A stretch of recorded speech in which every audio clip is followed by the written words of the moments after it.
મહારાષ્ટ્રની રાજધાની મુંબઈમાં પવઈ પોલીસ સ્ટેશનમાં આદિત્ય પંડિત નામના યુવક વિરુદ્ધ એફઆઈઆર નોંધવામાં આવી. આરોપ છે કે આદિત્ય તેની ગર્લફ્રેન્ડને માનસિક રીતે હેરાન કરતો હતો. આદિત્યની ગર્લફ્રેન્ડનું નામ સૃષ્ટિ તુલી હતું.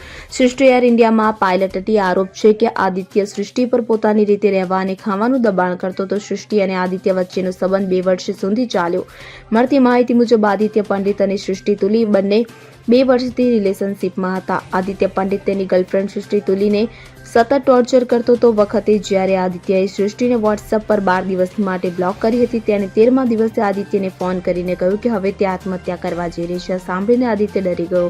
તે ઉતાવળે સૃષ્ટિના ફ્લેટ પર પહોંચ્યો. જ્યારે તે અંદર ગયો, સૃષ્ટિનો મૃતદેહ પંખા સાથે લટકતી હાલતમાં જોવા મળી આવ્યો. આત્મહત્યા કરવા માટે સૃષ્ટિ ડેટા કેબલનો ઉપયોગ કર્યો હતો. ત્યારે સૃષ્ટિ તુલીના પિતાની ફરિયાદના આધારે આ કાર્યવાહી કરવામાં આવી છે. મૃતદેહનો કબજો લઈને પોસ્ટમોર્ટમ અર્થે મોકલી આપવામાં આવ્યો છે અને વધુ તપાસ હાથ ધરવામાં આવી છે.